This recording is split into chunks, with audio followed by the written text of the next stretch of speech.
Hey humans, it's your favorite demon Raze Silva, and we are back with another reaction video. We got another Rima Even Star video. The disturbing world of idols and VTubers. Oh,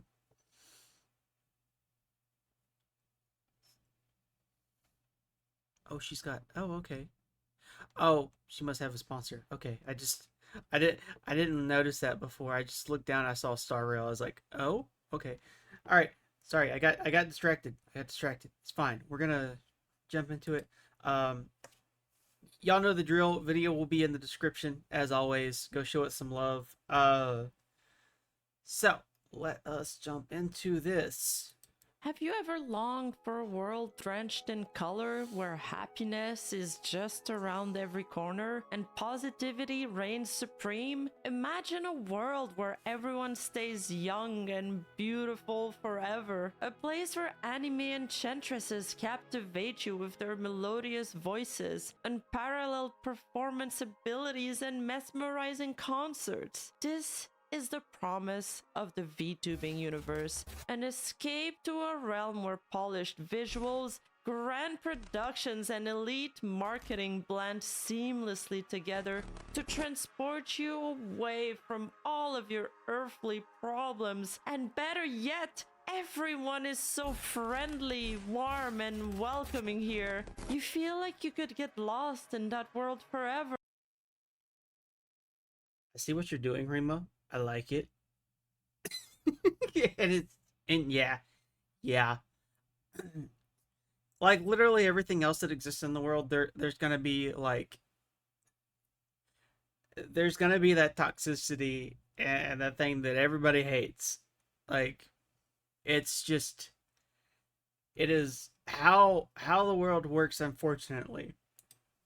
This is where you belong. But is it really as beautiful as it all seems?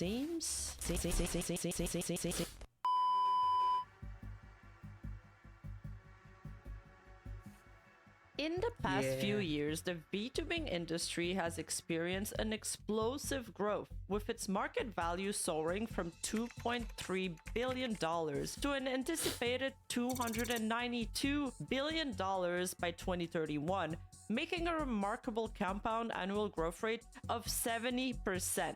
This surge is driven by a global fascination with anime, technological advancements, and a business model that maximizes profitability while keeping operational costs fairly low. The CEO of Okay, my 2 cents. This is the combination of two different things. One, anime is now popular, mainstream wise. Um,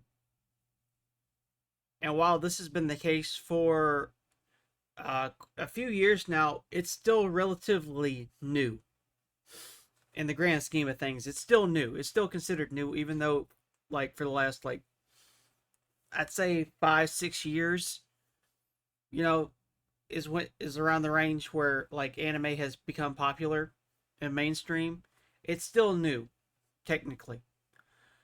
So there's that combination plus a lot more people uh have anxiety. Like there's a lot of younger generation are like one step away from like just losing it on the daily over every little thing. So because of how they get around that is they VTube.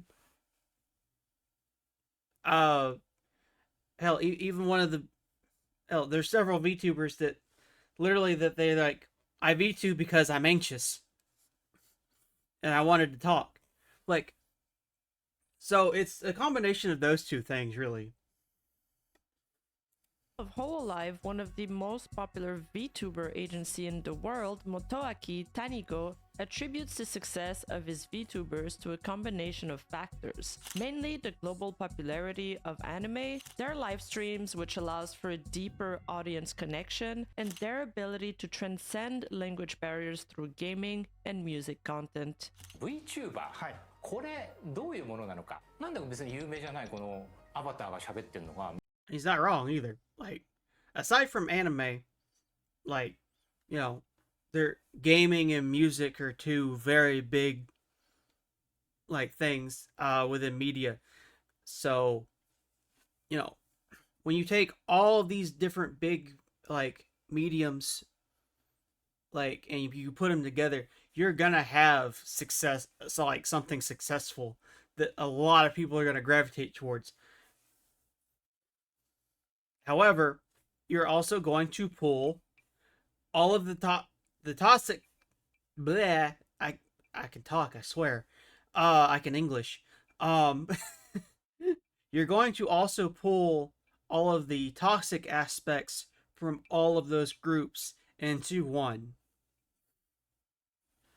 Like it's just that's just how it works because every single group is going to have that toxic section, and you're pulling from like 3 4 different groups already. You're gonna pull all of their toxic individuals along with you into this one. みんな惹かれていくんですか？ゲームだったり歌っていうのが実は国境を越えられるっていうところは非常に大きなポイントでは And bless Yago, like, and yeah, songs and gamings like are two of the biggest things that will transcend borders more than anything else. Like more than movies, like books, any of that stuff. Music and gaming, it's those two things. あるんですけれど、生放送を行ってお客さんとチャット欄を通じて双方向にやり取りすることができるっていう、まるでアニメを見てるかのように体験する。In the VTubing industry, creators pilot anime avatars, but this creates a unique landscape where companies maintain intellectual property rights, opening up a discussion where virtual streamers sometimes don't own the rights to their bodies. In many ways, the corporate world of VTubing has redefined not only the dynamics of content creation and audience engagement. There's going to be a lot of pausing in this video, I can already tell. The only exception to this so far has been VShojo, really. VShojo is kind of the only ones who are like, your model is yours. We're giving it to you. Like, we'll make it, we'll put it together if you don't already have one. But once you have it, that model is yours. Even if you leave. I think the only other times this has happened really has been when the only one off the top of my head I think is Prison Project. And they did it because I don't think they were expecting to really shut down. I think that kind of just happened. And they were just like, hey, all of our talents are going to keep their models. It's fine.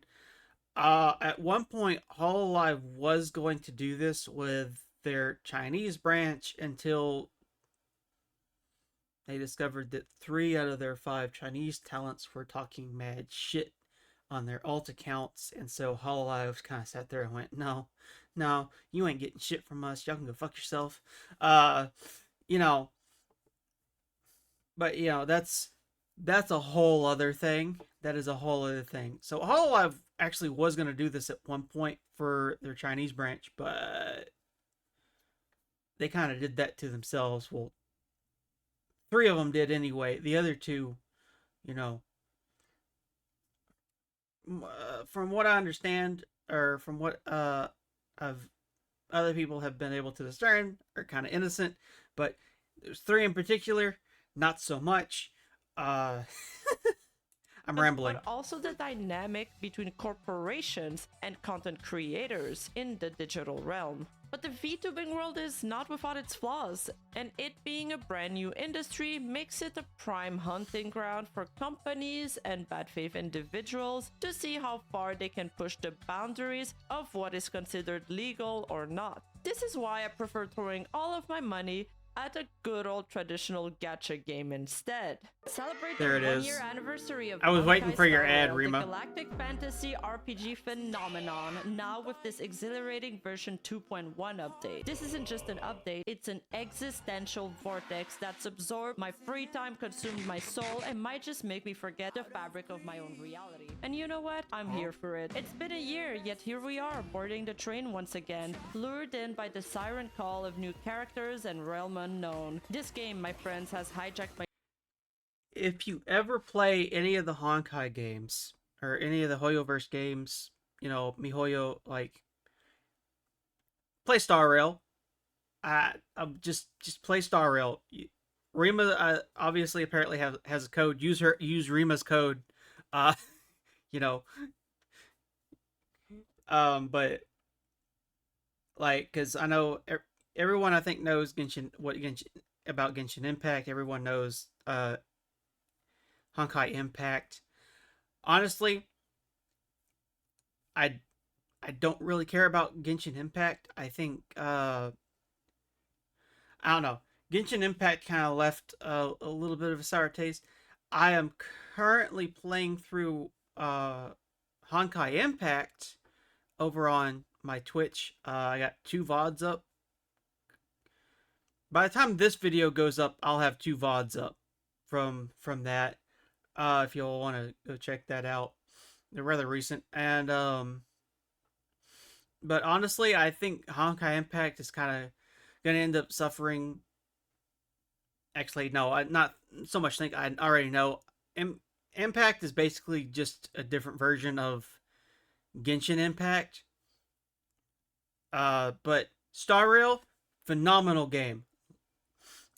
my dreams, transforming them into an endless loop of strategic battles and space exploration. Explore new horizons with Cosmo Odyssey. Also, This I'm a event is sucker where the for existential dread turn-based. sets in. Imagine, if you will, a board game sprawled across the cosmos where each roll of the dice determines your fate, trapping you in a perpetual cycle of hope and despair. It's like playing Monopoly with the universe, except here, bankruptcy is replaced with existential questioning of your life choices. Also dive into the enchantment of the Clock Studios theme park and mix the perfect concoction in vignettes in a cup. This update welcomes the lightning-wielding enigma shrouded in mystery, Mommy Archeron.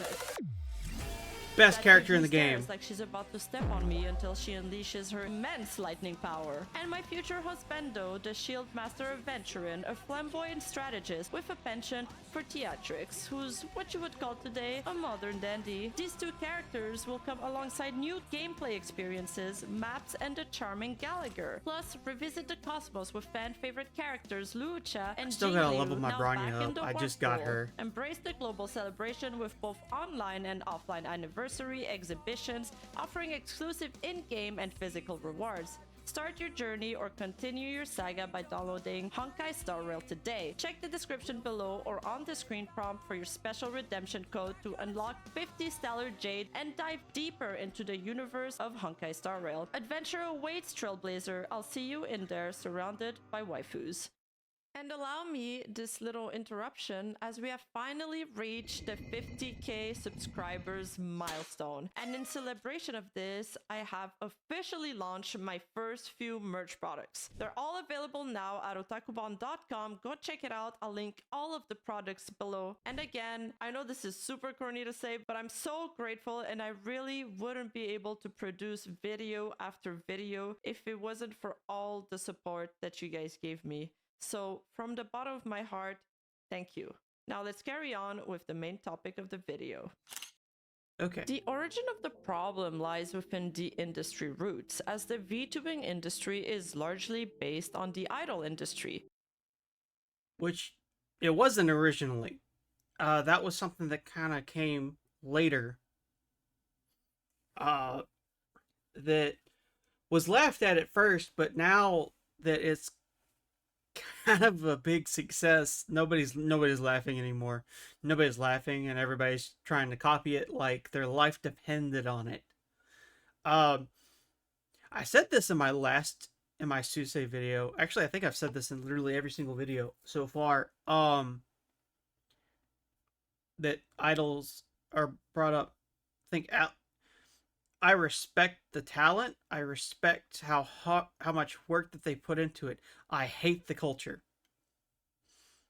A very exploitative industry of its own. Exploitative contracts, often dubbed slave contracts, have been a notorious issue within the idol industry, especially in South Korea and Japan. These contracts are often characterized by their long duration, strict control over personal lives, the pressure to maintain a perfect image. They are not allowed to do anything. They can't. They can't date. They can't talk to anybody. They literally are. They're slaves essentially. And I just. I don't know. It, for obvious reasons. There's obvious reasons as to why it's not okay.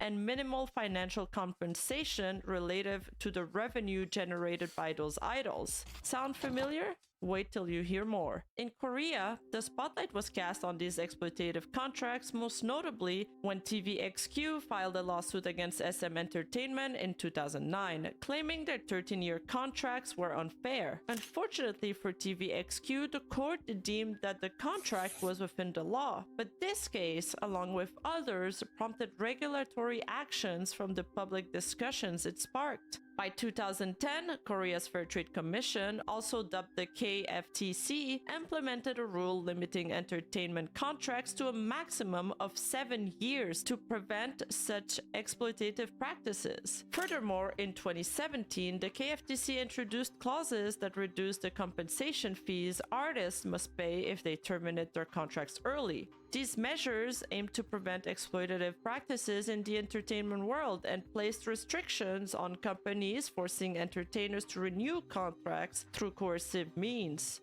Yet, just last month, the Vtuber Amano Seraphi got fined $500,000 by her Korean agency VNU for. Oh yeah, I remember that. That was everywhere for a little bit. I don't even remember if that got resolved. Wanting to break her contract early due to her feeling neglected by her company. What baffled me the most is that they were basically like, okay, in order for you to leave, you need to give us a large sum of money. And I'm gonna say it was past $100,000. That's all I'm gonna say. It was past $100,000 that I needed to pay them back. I got with a lawyer. I told him what was up. I sent him my contract, and even he was just like, what is this? He's like, this contract makes no sense. A sum that, for an average Korean worker earning the minimum wage, would require over a quarter century to repay. That's not a job. That's indentured servitude. The worst part is that they even tried to make her. Which, and there's a lot of people that will argue against what I'm about to say is slavery. I hate it when somebody's like, oh, that's not actual slavery. It's like, tell me you're uneducated without saying that you're uneducated. Anyway, back to the video. Sorry, I get, whoo, that is a very heated subject, one that, pay for more than half of some of the executive salaries, and even fined her for some of the group project trailers she appeared in. But they basically wanted me to pay for direct labor costs, which is basically, they hire people and they pay them. But no, I had to pay them. One of the things was just etc. It just said etc. and it was $22,000. One of their lines of itemization on the invoice they sent her simply detailing etc. for the mere cost of approximately $20,000. This company is still threatening legal actions after this VTuber has publicly spoken out against them to this day. Many idols companies and which her lawyer, and rightfully so, said, fuck them. They want to try, they can come over here, or they will get laughed out of the courtroom. Which, good on him. in East Asia impose dating bans on their talents, a concept most VTuber companies seem to loosely apply. The argument is that idols should remain available and appealing. except Hololive. Hololive has already made it clear before Rushia deep sixed her own career, that Cover does not care what their talents do in their personal life. As the one thing that Cover has above all these other idol agencies, so to speak, is that the talents themselves are free to have an actual personal life.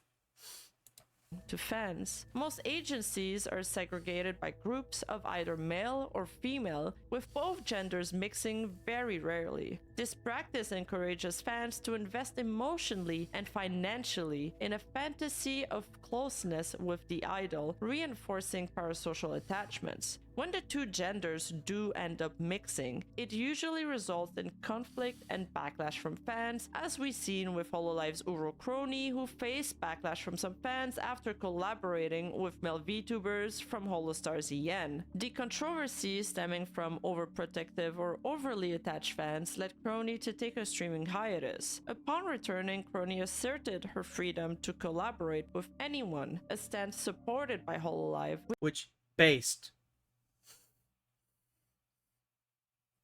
a lot of the Hololive, there are some of the Hololivers that, you know, they're just they fully follow the idol culture, and like they won't collab with any of the Holostars.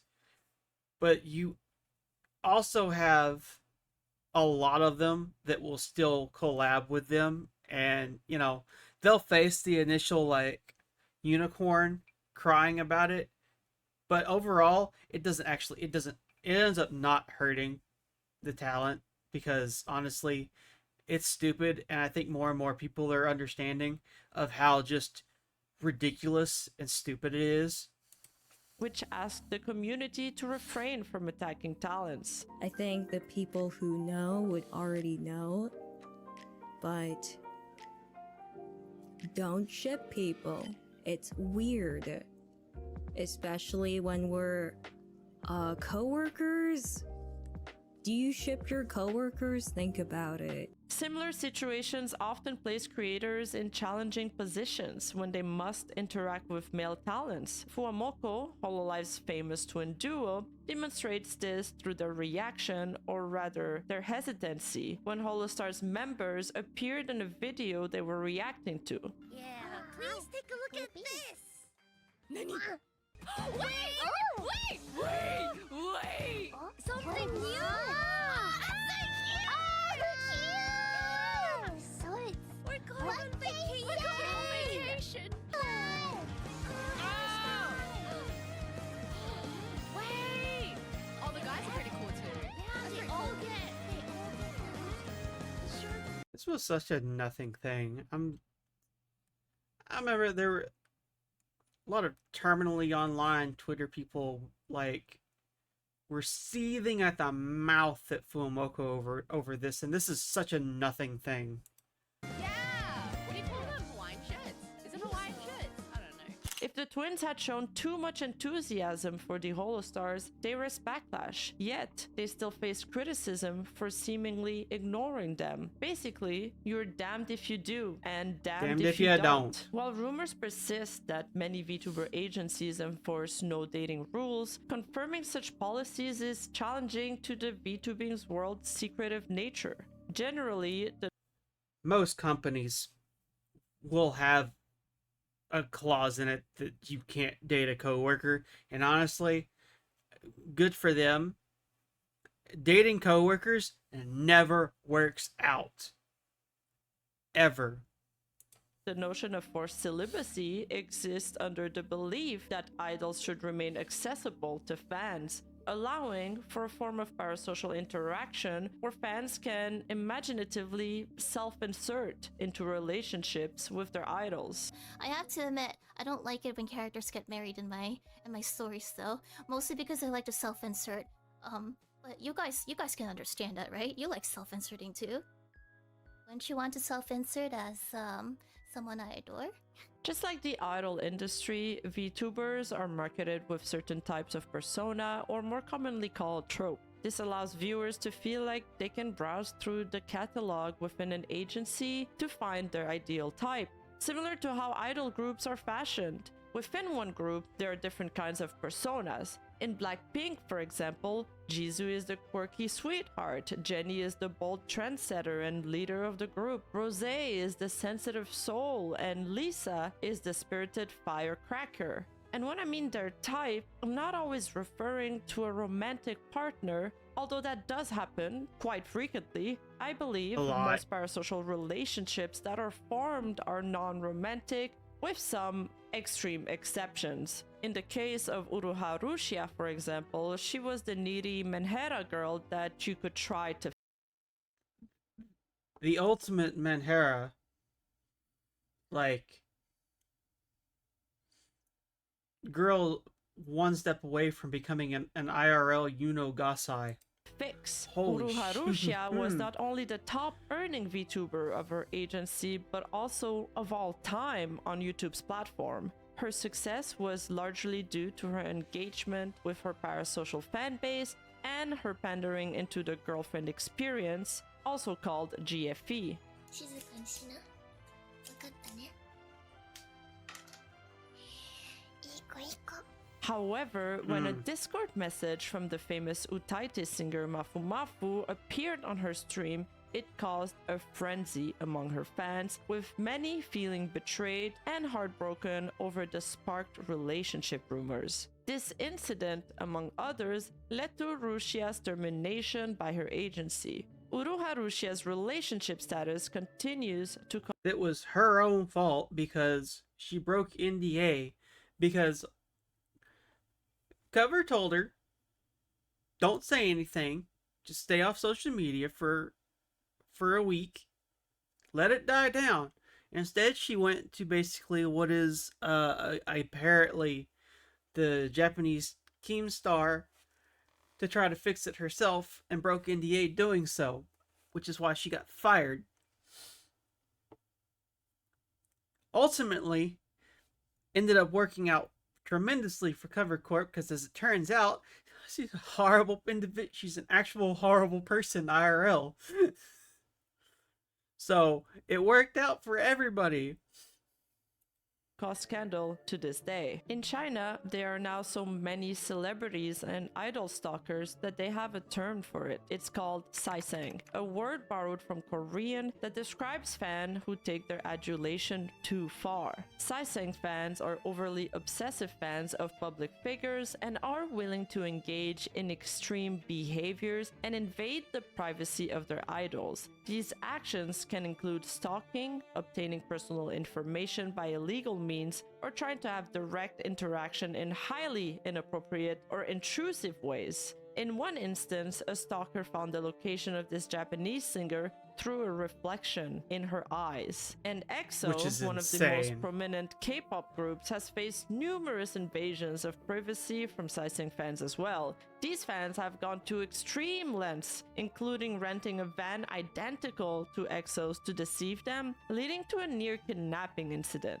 After EXO had emerged from a building where they had been working, they headed towards what they thought was their van. Luckily, the manager thought something was a little off and stopped them from getting in. In the VTubing world, saisang fans' behavior can be seen through the extreme lengths fan will take to seek personal details, attempt unauthorized interactions, or create pressures that mirror the challenges faced by traditional idols with saisang fans, despite the virtual barrier in place and anonymity. A lot of these creators have gotten doxxed multiple times from fans who have let their obsession go a little too far, and a few of them, such as Vox Akuma, have often voiced their concerns and frustration over this part of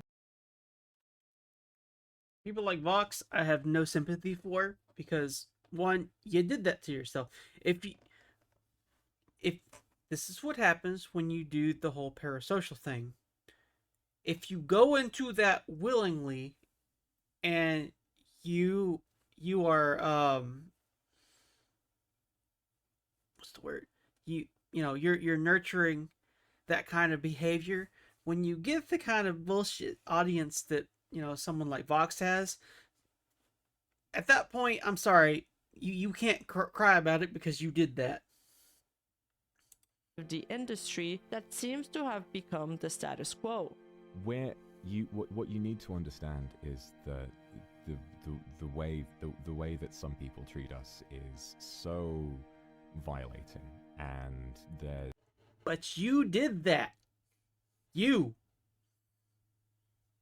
It's one of the few L's that Niji can't hold. You yourself, Vox himself has to hold that L because Vox did that. there's nothing really that we can do about it. Like, we try to protect ourselves and we try to make sure that I know I'm going hard on Vox. You know, the Niji sisters are gonna come for me, but you know, fuck them. The only way you avoid that is you don't do it to begin with. End of. Now, if it happens, then if it happens anyway, despite the fact that you never once festered that, because that has happened. That happens. At that point you can complain about it. Vox really can't say anything because he did it to himself. this is just a job and a career, and we have fun with our friends, and that's about it. But there are some people out there who will just not see you as a person, and that's just a part of the job. So I know a lot of you want to join Niji-Sanji someday, and while I would say that the pros definitely outweigh the cons, This not so much anymore. Everybody's trying to avoid Niji-Sanji like it's the plague, and that's because it is at this point. it's really, really difficult sometimes to just to exist knowing that all of this is happening to you purely because you're here. You should be careful about how you treat us, and that we are people too. Would you treat us that way if we were stood in the same room? Would you treat us that way if you had the chance to see us for who we really are, which at the end of the day is just people like you? Just because we're in a position where we've found some luck and we're working hard and we're enjoying something good happening in our lives, I really want to ask you, and I know it will never make a difference. I know it will never, ever, ever make a difference to the way that some people treat us, but And that is because you encouraged it at the start. Once you encourage it, that's all. That's the end of that. You're done. just really want to ask. I mean, I don't know, are you happy now? For example, last year, a VTuber fan infiltrated a con pretending to be a well-known channel clipper so he could gain access to the VTubers that were there in person. By exploiting the community's anonymity, this breach went undetected for days, during which the imposter interacted closely with creators, even having lunch with some of them, deceiving them about his identity. VTubers trust me. And if people trust me, they trust the people I'm around. We had lunch together. And I think that most people don't have a lunch with an imposter, but I did.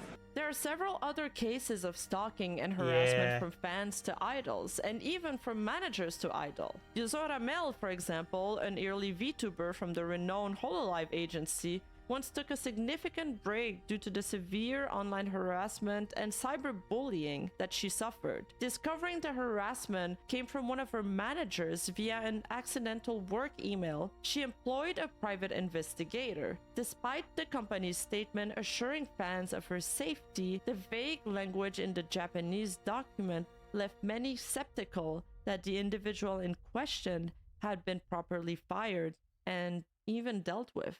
For more information on that, check out my video on Yuzora Mail. Companies often encourage those parasocial relationships through organized events where fans can meet idols in person for a brief moment, such as fan meets and greets. These interactions, while brief, are marketed in a way that emphasizes emotional closeness, encouraging deeper parasocial attachments. Even Hololive, one of the most praised companies of the VTubing world, often participates and organizes events of such kind around the world.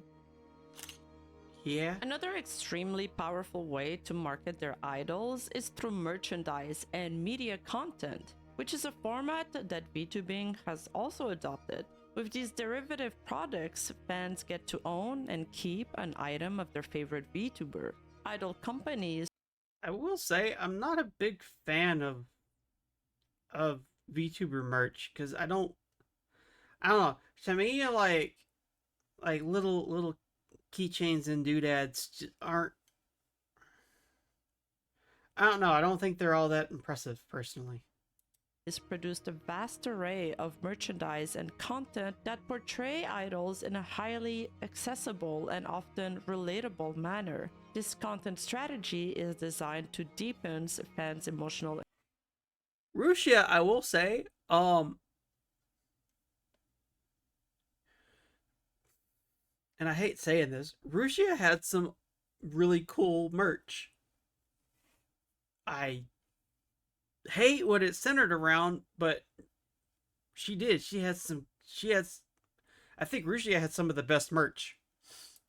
Investment in idols, sometimes blurring the line between fan and friends in the minds of consumers. Revenue from merchandise sales often triples or even quadruples a company's income compared to other sources of revenue such as live streaming, sponsorships, and events. The purchase of this product is often adjacently encouraged through stan culture. The concept of stans is nothing new. In fact, the term was first coined by Eminem all the way back in 2000 as a portmanteau of stalker and fan. Though the word was initially attributed to obsessive fans of celebrities and entertainers, it has been recently redefined in many online communities to mean someone who is slightly more invested than your average fan. The pandemic may have exacerbated this as people turn to creators and being parts of fandoms for social interaction. The danger is when people substitute being part of these fandoms for real friendship,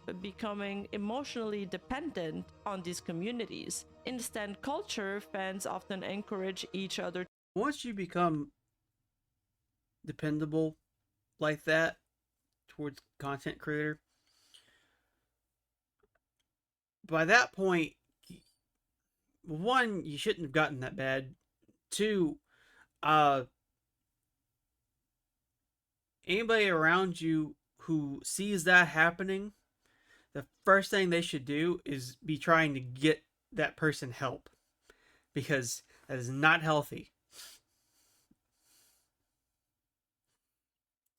To consume products and spend money as a way to show support for their favorite idols or content creators. This can manifest in buying merchandise, attending concerts, or even events, and participating in crowdfunding projects. One teenage Filipina idol fan in particular took their obsession a bit too far when she stole nearly 2 million pesos from her grandmother to buy her favorite group's merchandise. The community can create an environment where spending is seen as a measure of one's dedication, leading to peer pressure and competitive spending among fans, which can lead to significant financial impacts. This behavior not only benefits the creators, but also strengthens the communal bonds through shared investment in the success of the idol or content creator. After all, are you a real fan if you don't have the whole merch line? And if you Yes. Easily, yes. You do not. Hell, you don't have to own a single thing from them to be a fan. don't go to the concert, travel to all the cons, or worst of all, if you're just a filthy clip watcher. Because you see, just like in most fandoms, VTuber fans love to do this awesome word called gatekeeping. People in fandoms might gatekeep to preserve what they perceive as the purity of their fan community, fearing that newcomers might dilute or even misunderstand the essence of what they love. It's also a way to establish hierarchy. To a certain degree, and this might be an unpopular opinion, but to a certain degree, gatekeeping can also be good because it can potentially keep out the certain individuals who have no business actually being there to begin with, like you know, a certain VTuber who, as of recording this day, came in as an obvious tourist, knowing nothing about the VTuber community, and talked a whole bunch of mad shit. And yeah, if you know what I'm talking about, you know. You know, because people like that can go fuck off and can get hit by the door on their way out. Within the community, where longer standings or more knowledgeable fans hold more authority. We call these newcomers tourists. We tell them, would you like to take a picture as you're passing by? This behavior, although intended to protect the community, can create an unwelcoming atmosphere for new fans and can also hurt a creator's growth in the process. The fact that they're She's not wrong either. You know, there are individuals who they keep a little bit too hard on people who are coming in honestly, and get chased out from it. And it happens. I mean, I feel like the VTuber community, especially recently, is being treated like it's its own, like it's the only one that has all of these problems. But this is an issue that literally every community has. Any community that's ever existed has this problem. You know, it's not anything new. Contributing financially and directly to the success of their idols might make some fans feel a sense of ownership over these creators. This is the case of Gargora's fan base, who's had her audience lately on watch because she hasn't streamed in a full month. And these fans have been quite vocal about their disappointment with the VTuber. I am kind of sadly waiting on Gura to hang it up. Gura is a prime example of what happens when you push too hard and you were expected to keep going at that pace. And simple fact is, Gura burned herself out, and I think it was to such a degree, I don't see Gura actually sticking around. I'll be really surprised if she does, but honestly, I've been kind of waiting for Hololive to post that notice of graduation, if I'm completely honest, which I don't know what that's ultimately going to do to Hololive, because that will hurt them. Because Gura is number one. She is at the top, and she has been at the top. With which Marine has come out of left field and is Marine might actually take the top spot within the next year or so if Marine sticks around that long, because Marine's been at it for a while too. You know, so I don't know. It'll be interesting. I would like Gura to stick around. I think Gura is super entertaining, but I don't know. A less discussed yet significant downside of consumerism in stan culture is its contribution to excessive product consumption and environmental degradation. In May of 2023, Chinese reality show Youth With You, a reality show where trainees could compete to become idols, was shut down after it was caught manipulating fans into buying products made by the show's sponsors. Viewers who had bought a particular kind of yogurt made by one sponsor began to post videos of boxes of the yogurt being thrown away. The Global Times writes, the mechanism of the show, which encourages viewers to buy and consume bottled Mengniu brand milk as they need to scan the QR code inside the caps of the bottle in order to vote for their favorite trainees, led young fans to purchase large amounts of the milk they couldn't drink. so they just scanned the codes and poured the milk into sewers. A video showing piles of bottled milk, possibly hundreds of boxes, being dumped directly into sewers went viral online in late April 2021, which was widely criticized, and sparked a public outcry amidst China anti-waste crackdown, and again raising questions about the extreme fan culture and its impact on today's youths. Now, of course, this is a job like any other else, and I understand that to live off of this, you gotta monetize it. After all, I'm a content creator myself. I understand the struggles. Plus, there is also an argument to be made about the degree of responsibility consumers have when it comes to spending responsibly. Crossing the line occurs when companies further engage in dishonesty, concealment, or rebranding attempts.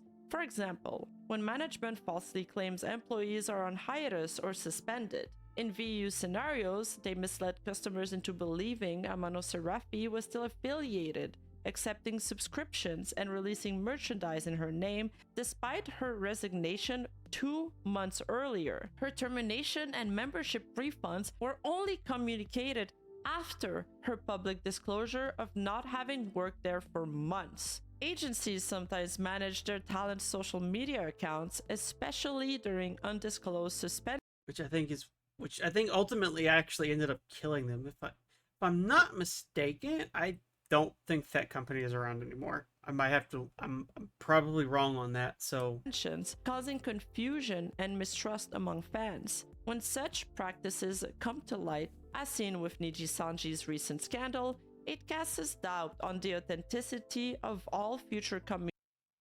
Niji Sanji is gonna go down as what not to do. Like, if Niji Sanji finishes out this year, I'll be honestly really shocked. Because at the rate they're going, I just don't see it. Maybe their JP branch. I see their JP branch surviving, but I'm fully expecting their EN branch to be dead and gone by the end of this year.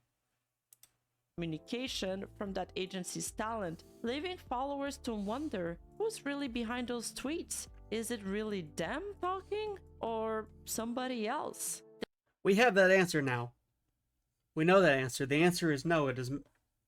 It's been management.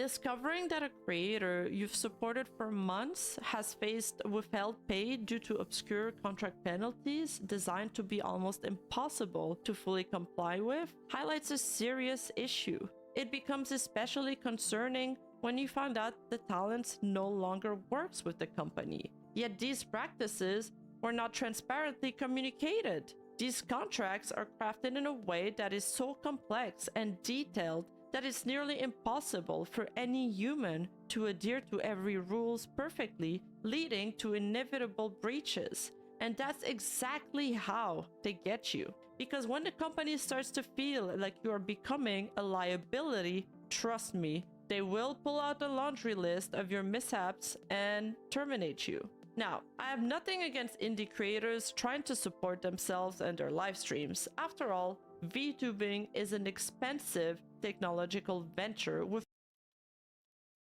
It is. You can take shortcuts technically. But in all reality, it's no, you're looking at a minimum of $3,000. And that's just for your model. That's not including you know, the PC. If you don't have a PC, that's our, you know, a microphone or a camera or any of that stuff. That's not counting any of that. with models who can cost upward of $22,000. And with all the constant technological breakthroughs, Donatons, for example, are a great way to have the fans crowdfund fun events and large rewards, such as new models, that they will get to enjoy as consumers as well. Although the high entry cost is exactly what makes the prospect of joining a corporation as an entertainer appealing. Not only that, but the large platform and fan base these corporations give you right off the bat can be highly lucrative. You can debut and immediately have hundreds of thousands of subscribers. But that's only for the largest corporation, and that's if things go well down the road. Because you see, if there's a hiccup along the way, or you might have slipped up and vented to one of your friends about the job you've had for multiple years, they will fire you, or what we call here, terminate you. And once that happens, your entire existence, your entire digital footprint will be wiped completely clean. It will be like you never existed. Because you see, when you join a VTuber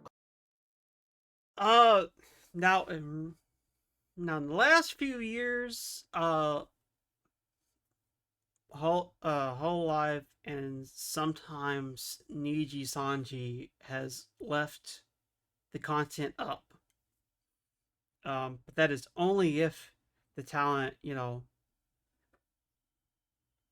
like leaves of their own volition, and it's a friendly thing. Mel Mel, I think the only reason that her content wasn't allowed to stay up was because, unfortunately, she had to be the example. Because I think literally when everyone, even when even Yago, when even your CEO is just like more or less makes it clear that didn't want to fire her, but didn't really have a choice in the matter. Sometimes you got to do it. Corpo, you never owned your channel, you never owned your identity, and you never owned your IP. In fact, you're not even allowed to tell a soul you even worked there, ever. Most of these companies have extremely restrictive NDAs that survive even after the dissolution of the company itself. In fact, if you speak out against them, especially in a negative manner, they will likely sue you, or at the very least, threaten to do so. This situation can result in corporations being able to damage a talent's reputation publicly without allowing the talent any chance to counter or defend themselves. This puts these agencies in a disproportionate position. A little bit of story time. I remember when this was released, and so many Niji Sanji fans, Sayu has every right to be as petty as she is, especially towards a lot of people within the fandom. Because when this got posted, people drug her through the mud and continued to do so until Selene came out. And then all of a sudden everybody oh yeah, we always do with Zion / Sayu, and she turned around and looked at all of y'all and went, y'all a bunch of hypocrites. Fuck off. She was 100% correct, because when I first saw this is a nothing burger. This is they made this look, they word vomited all of y'all, and y'all bought it. This is a lot of nothing. This is literally, it's all of this is essentially 3 things. That's all it was. And those 3 things, 2 of them were out of context, and the other one was favoritism. End of. This was a nothing. This was a nothing. And then Sayu dropped the bomb on how everything was really in Niji, and nobody wanted to listen except for a handful of people. And then when Selene slash Doki did it, then people started turning like to Sayu's side. And she has every right to be petty and pissed. Position of power, enabling them to control the narrative around any incident that happened. We'll say a lot of people are like, this was the beginning of the end. Honestly, the beginning of the end was when they fired Yugo out of nowhere in that December, the December before this. That was what kicked it off. All under the guise of protecting their investments. This was the case with Vtuber, a Japan-based VTuber agency which faced a significant scandal involving allegations of harassment, particularly from within the agency itself. This all started when several VTubers started mysteriously graduating from Vtuber. The Fire and Ice Song Fest incident first exposed cracks in management, leading to public disputes between talents and a wave of fan backlash. When the two VTubers, Hoshina Suzu and Nikora Niaru, were supposed to upload a video together using the Bilibili collab feature, Suzu's team ended up uploading the video without any of the proper collab tags, which caused Niaru's video to get struck. This caused both VTubers' fanbase to heavily clash. Suzu released an apology saying Vtuber's management team was the one handling all the communications and that it was simply a communication problem on their part. A day later, Vtuber terminated Suzu, citing protection reasons. But really, it was because they made her look bad. Allegedly. I believe there are some lies being told right now. And then there was another incident involving another one of their talents, Shino Layla, whom Vtuber had suspended for a contract breach after. I think, if I remember correctly, Lila was like the big. That was, I think, what really like kicked off the end of Vtuber.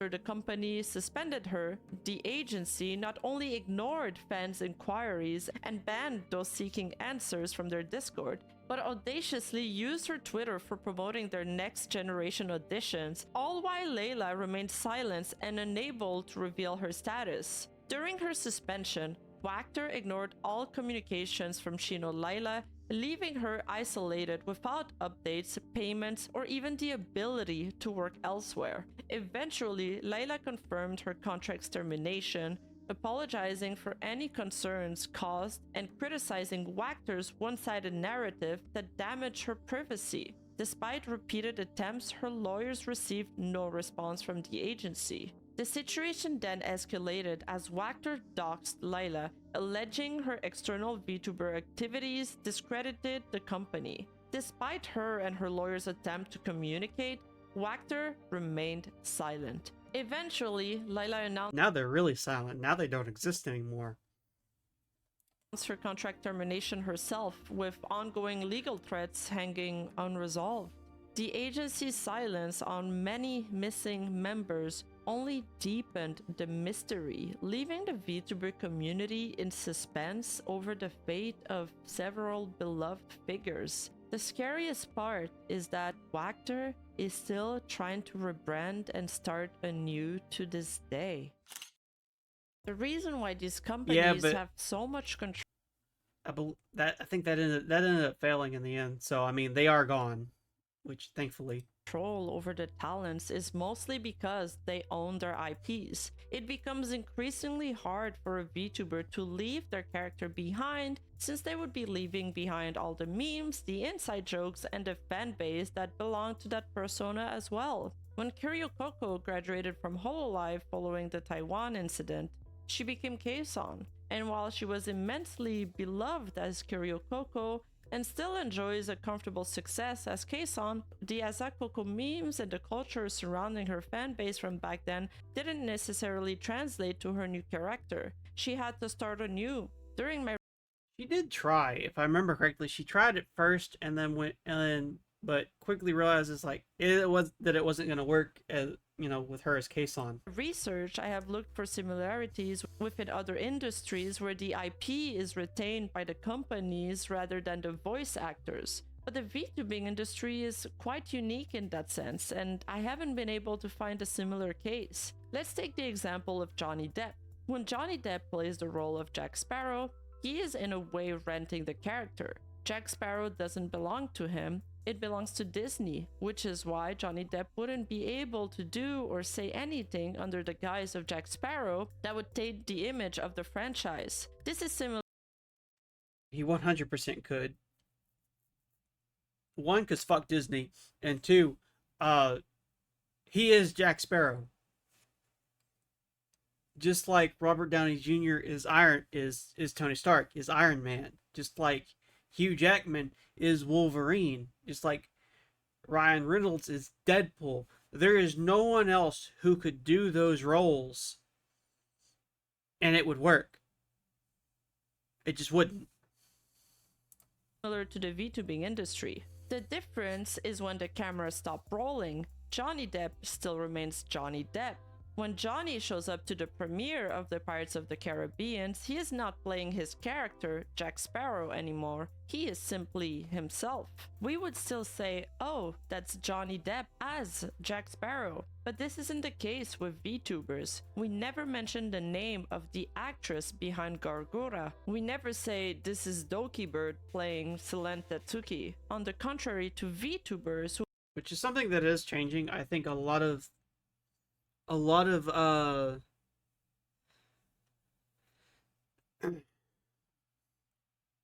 while they're active, it won't be said, but if, if the talent, now it's getting to where if the talent leaves, or if, they've been wronged by their company, it's becoming okay for them to be like, oh, this person is this person, and so forth and so on. Go over here to support them because this is where they are now. That is slowly becoming okay. There's also a lot of there's also the, like for Callie, who we all know who Callie is. Except for, there was one person in my comment section for the Callie video who was just like, I have a, I've managed to escape. That is impressive. One, like that is truly, that is super impressive. But also like stuff like that, where we all know, but unless you're just being a dickhead, no one's gonna say it out loud. who even when offline of their streaming activities would still play the kayfabe of their characters. Their tweets will be in character. If they show up at an event, it will be in character. Also, another big point is, whatever audience Johnny gains from playing a role in those movies, they will follow him in every other one of his projects. It only bolsters his name. These fans are not necessarily there only for Jack Sparrow, they're there for Johnny Depp.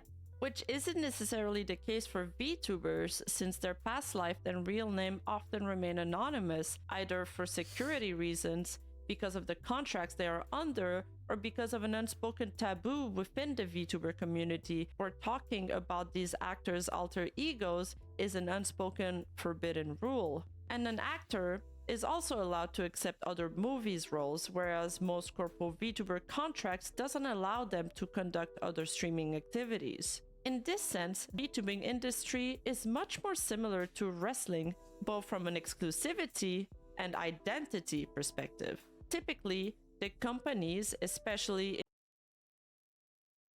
Why have I never not thought of that comparison? That is an amazing comparison. That's exactly what it is. Okay, holy shit. In major wrestling organizations like WWE, retain ownership of the ring names used by wrestlers. This practice allows the company... Not necessarily. Not necessarily. There's a lot of Need to control the use of these names for merchandising and promotional purposes. Wrestlers might have to adopt new names if they leave the company and perform elsewhere due to the ownership rights. This is why ex-WWE wrestler Dwayne Johnson, aka The Rock, didn't own the trademark to his name until very recently when he got a seat at the board of the TKO Group Holdings and they offered it back to him. The biggest issue for me is that these companies have practically no use for these IPs after the Vtubers graduate. So why keep it? The only answer I could think of is that if the actor does something wrong with the character, this would impact the image of the company. And these companies are very risk averse. Which is ultimately, yeah, that's pretty much it. It's pretty much we don't want to take the risk of you leaving and then doing something that makes us look bad, and which is reasonable. It's reasonable. We don't have to like it, but I will add that it does seem that we are slowly seeing a shift towards more companies gearing towards selling the IP of the VTubers to their pilots, such as Sony's agency Prince Project did. And I hope more companies in the future will adopt VShojo's model of letting the VTubers keep their IPs. One thing I am kind of curious about what's going to happen is because Susei's model is technically hers. So if Susei, heaven forbid, ever leaves Hololive, I'm curious as to how that would go. Most companies adopt the same approach that popular Japanese and Korean idol groups do. Produce as many talents as possible, and you'll eventually find your gemstone. Focus your revenue on these few large money earners and gradually cut the funds from the lowest revenue earners, or people that just didn't quite make the cut. Niji Sanji, recently facing backlash for the talent's poor treatment and unfavorable revenue sharing, exemplifies a company that has done just that. When their overseas branches stopped being profitable, Niji Sanji gradually stopped funding. I don't think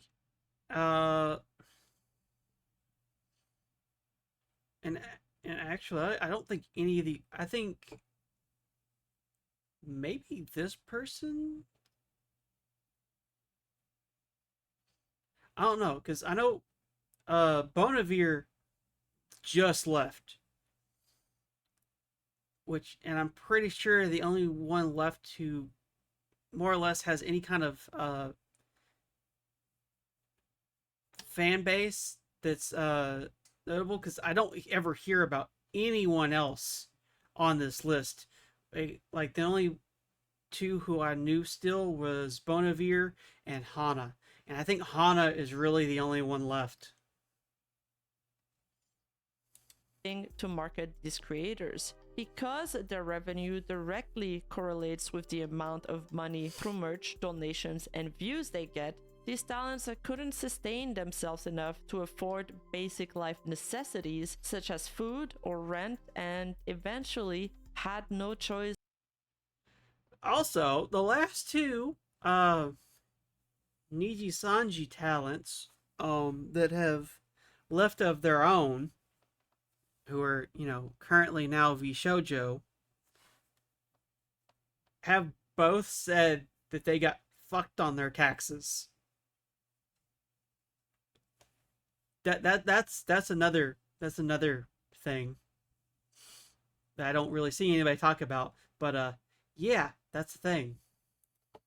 But to quit. XID members, some of them are really good, like content creators. They really do deserve more support, and one of them being financial. Everything is about money. If you have an idea for a content, if there's no money for it, you can't make the content. If I stop doing this here, I will probably stop being a content creator altogether for the rest of my life. This is the last chance that I have. No matter how hard they do it, they don't exactly get enough resource for them to even eat or pay rent or anything. In my opinion, this is a form of quiet firing, and I am willing to die on this hill.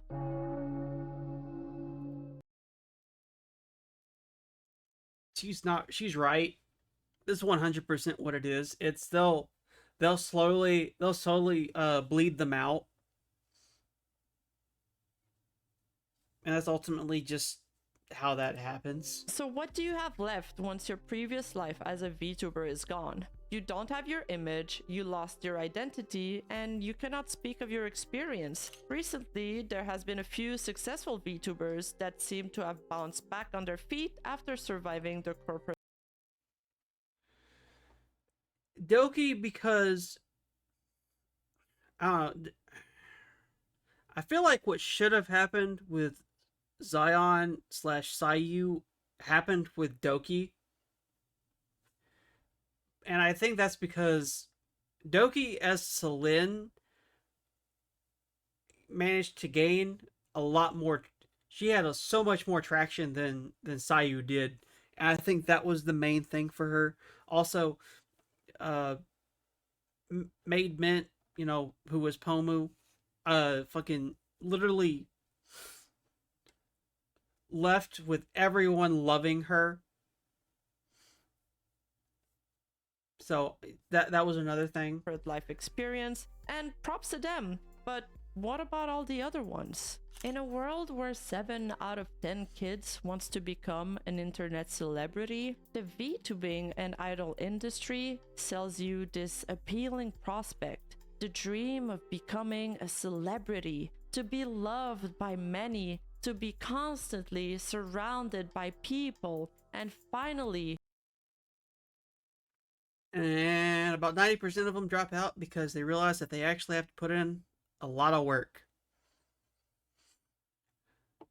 I'm gonna sound like an old man here. A lot of these younger up and coming content creators, I call them the microwave generation, because they want everything right then and there.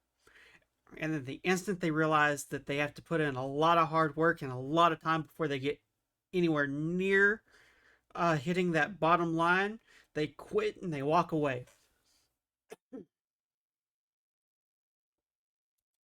Break free from your loneliness, a hope many people share. And this is how they get away by exploiting both the consumers and the creators that are part of this grand machinery.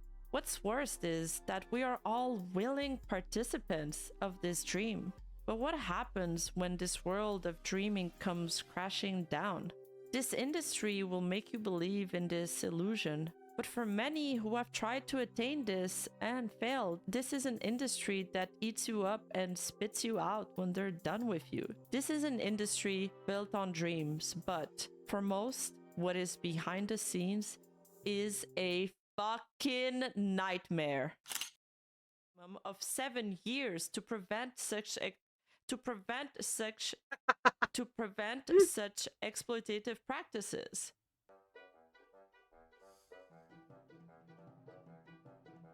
The rest of the names are truths.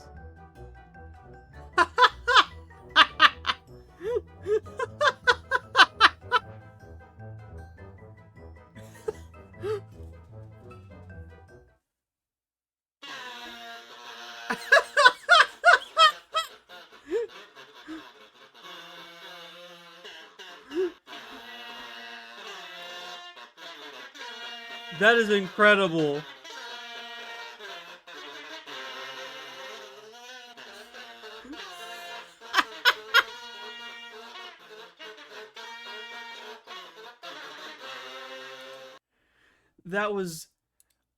That was perfect. Bravo. Bravo.